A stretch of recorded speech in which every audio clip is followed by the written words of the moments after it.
This is Hannibal here from thehannibaltv.com, and today I'm talking to legendary Memphis wrestling promoter who was also a consultant for WWE and WCW and was successful in many other businesses, also founded TNA Impact Wrestling, Mr. Jarrett. How are you doing today, sir?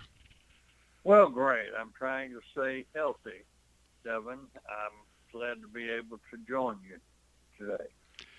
And unfortunately, the reason I wanted to talk to you today was because of the unfortunate passing of Kamala, the Ugandan giant who you knew since his very beginnings in wrestling. So I was wondering if you could kind of take us through his whole career dealings with you. Yes, he was truly one of the good guys, and his career and the way he handled his Kamala persona um, should be a glowing example to all newcomers and people that want to break into the wrestling business. And what Kamala was able to do is the old saying, accentuate the positive and eliminate the negative. He realized his severe limitations as a traditional wrestler. And rather than being angry or resentful when I pointed that out to him, he embraced his new persona and lived it every day of his career. One night I was at the Mid-South Coliseum, and Guy Coffey, who was one of the people that helped us there, came to me and said, one of the biggest men I've ever seen is at the back door, and he would like to talk to you.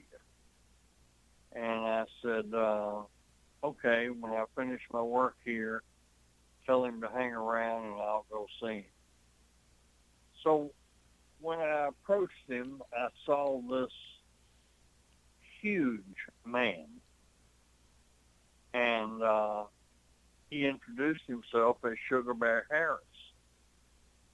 And I said, Sugar Bear, you certainly fit the bill as far as appearance. I'll give you a tryout. And that's to make a long story short. We visited for probably 20 or 30 minutes. So we gave him a tryout, and I forget where it was, some little town around Memphis. And I was there and saw the match, and I went to him and I said, Sugar Bear, you are really not going to be able to make it in our territory. Your punches are terrible and they look phony. Your wrestling skills are non-existent. And I'm just not going to be able to use you as Sugar Bear Harris. But I have an idea. An uncle of mine gave me a subscription to Architectural Digest, and in the few days preceding that match, I read about a Dr. Kamala in Uganda, and it triggered a thought, and so I presented it, and I said, you could be Kamala, the Ugandan giant, because you truly are a giant of a man. And the whole idea would be that you don't know how to wrestle, and you don't make any attempt to wrestle. And you've got to get a mindset that you are really a wild man from the jungles of Uganda. And he said, I love it. I said, well, anybody can throw a chop. The only thing you've got to do is really lay them in. And you're a big enough man that you don't have to worry about the people crying about it. And I said, then your only punches can be the club of your forearm across your opponent's back. But I don't want to see you grab any headlocks and make any wrestling moves at all. You're just a brawler, and you attack like you're an animal. And he said, Jerry, I'm sure I could do that. And I really want to be in this business. So I took him to Jerry Lawler there he was at the town also. And I said, can you do some war paint at TV Saturday and kind of make him look like a Ugandan giant from the backcountry of Uganda? And Jerry is very talented, not just in the ring, but as an artist. So he said, yeah, let me think about it. So Jerry showed up with a wooden African mask. And the idea was that Kamala would take that mask out. And then when he laid it down under it, he would have war paint on. And Lawler drew a half moon and painted Kamala's expensive chest. And it, with Lawler's creative ability and Sugar Bear Harris adapting to the role, it was instant success. I called J.J. Dillon, who was in Florida, and I said, explained to him the situation. And I said, J.J., if you could make some interviews where you have searched the world over to find somebody to beat Lawler,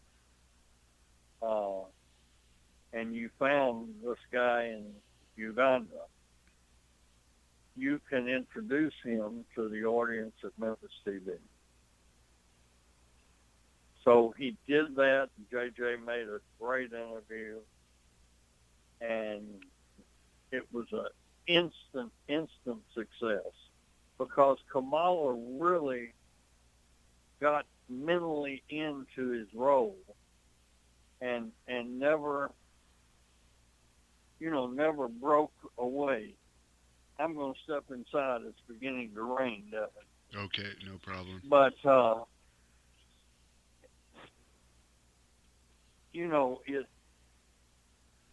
Kamala had a great run in Memphis and in the whole territory here of Jarrett Promotions. He went on to have a incredible career, and through all of his success, the thing that I remember most is he remained a good guy, very humble. In spite of his financial success, he never forgot his roots, and the wrestling world lost a fine man when Kamala passed. Was it his feud with Lawler in Memphis that probably drew the most money for you using him?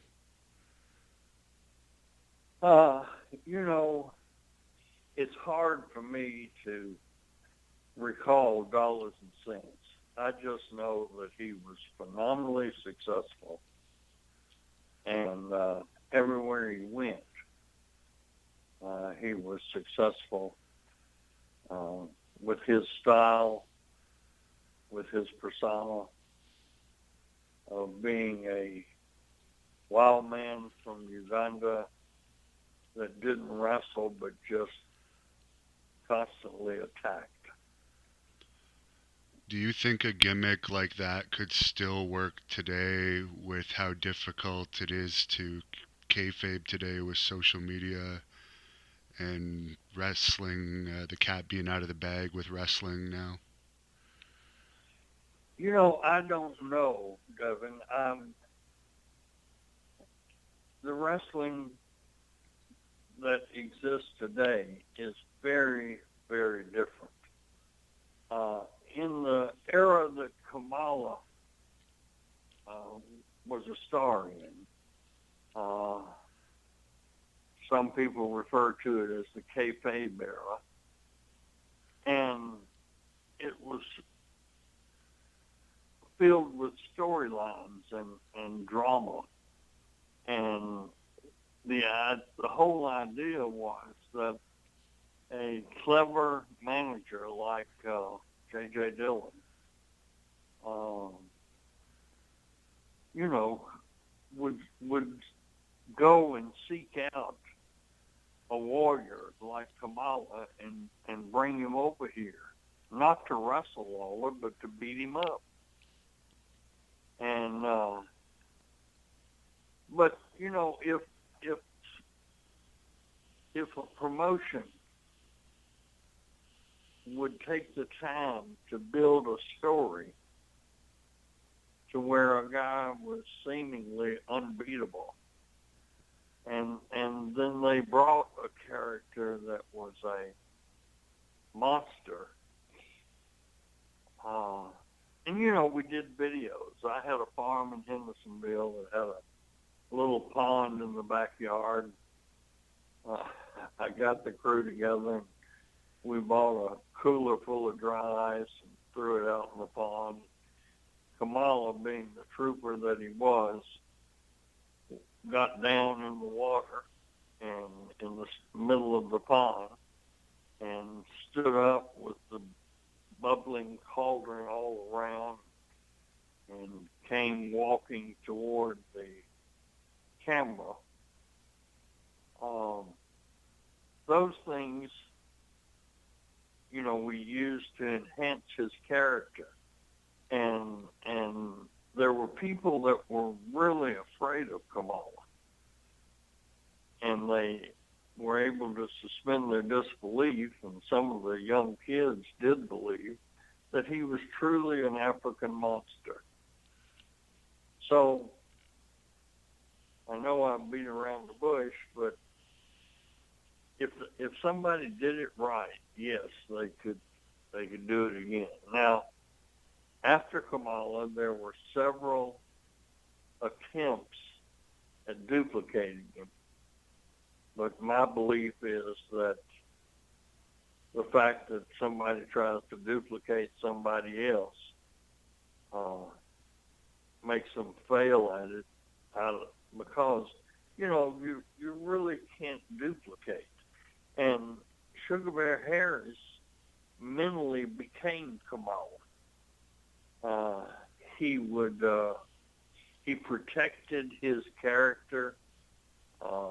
He would arrive at the place he was wrestling, and he would have his paint on. He learned to paint himself, looking in the mirror with the paints Jerry Lawler told him to use and buy them. It takes a very dedicated person to protect the gimmick for however many years Kamala was active. I think he was active almost right around up until the time he actually lost his legs due to the diabetes. Yeah. He he suffered a lot. And sometimes, there are things a lot more devastating and painful than death. But, I hated it because he was truly one of the good guys in the wrestling business. Do you think WWE will end up putting him in the Hall of Fame eventually? I don't know, how can you speculate what's in the mind of Vince McMahon? I have no idea. Yeah, sometimes it doesn't make sense who they put in, I guess, ahead of others. Yeah, I mean, I don't know. I'm sure everybody knows that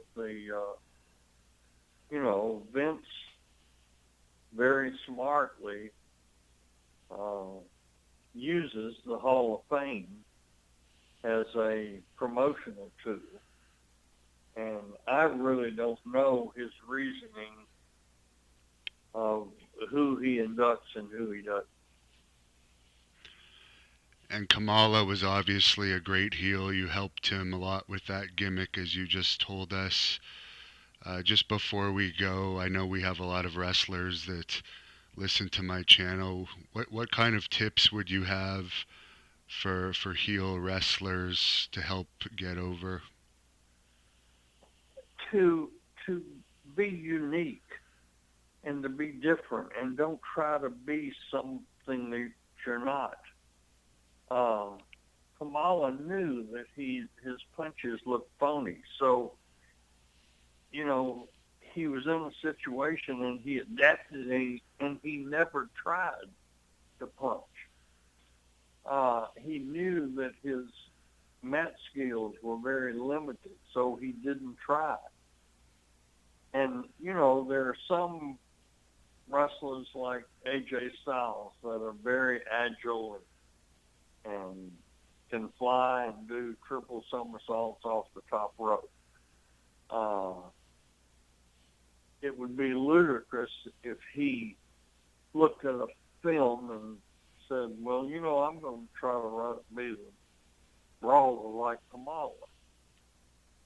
And I use these examples because they are so starkly different.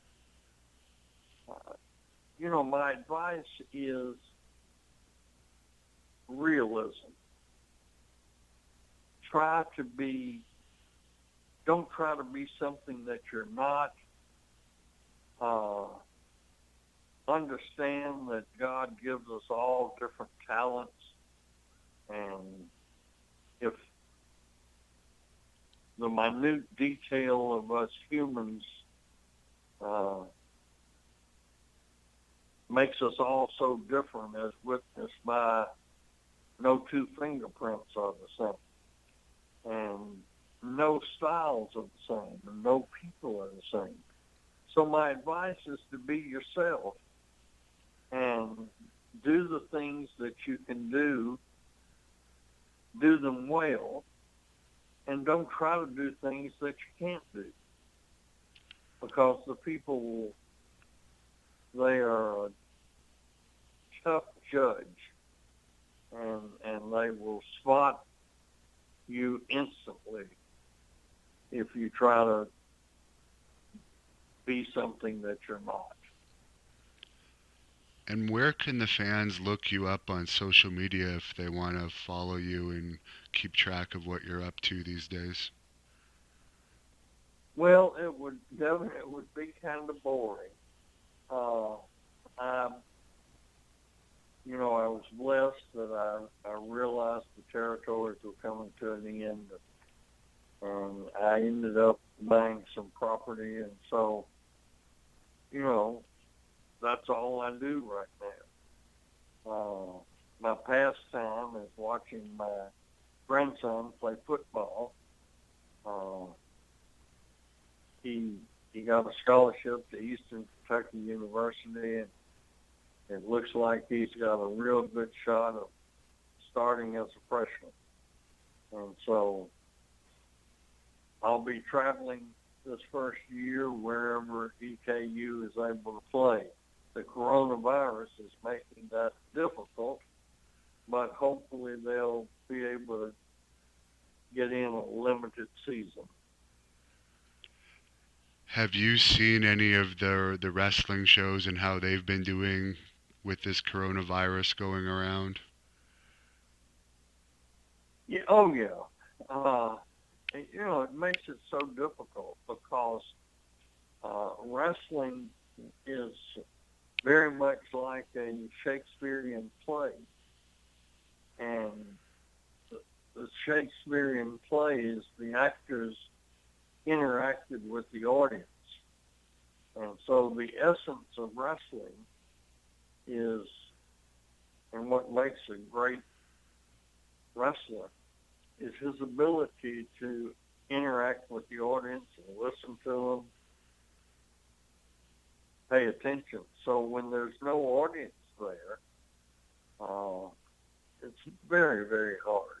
Finally, I just had one more question for you. I'm trying to get a match with Cody Rhodes in AEW. He says that he has an open challenge to anyone, not even necessarily AEW contracted wrestlers, but independent wrestlers. So I've put the official challenge out there. So far, he has not accepted. Is there any message that you could possibly tell him regarding this match that not only I would like to have, but the fans of the Hannibal TV would also like to see? Devin, I would love to see that myself. Unfortunately, I'm really not able to give you a lot of hope, and I'll tell you why. Cody is from a wrestling family. I greatly respect his father and his older brother. And I'm sure coming from a wrestling family, he was cautioned against being in a situation where he could get hurt or that so severely beaten that it would hurt his athletic career. So while I wish that I could see that match, while I wish that it would come about, I have to tell you that the odds are slim enough that Cody Rhodes would be foolish enough to accept your challenge. Well, I'd like to thank you for filling us in on some details about your relationship with Kamala. Is there anything you'd like to say to close this off with us today? Well, Devin, I appreciate you and all the other people that keep traditional wrestling and alive and talk about the relationship between wrestling in the territory days and the current wrestling. You do a wonderful job, and I enjoy following you. Thank you for watching the Hannibal TV. Please like this video if you enjoyed it and click the subscribe button to not miss any of our latest shoot interviews, match videos, or news updates. Support us on patreon.com for $1.99 a month to watch our full shoot interviews ad-free and help our channel grow. Follow us on Twitter at the Hannibal TV for instant updates.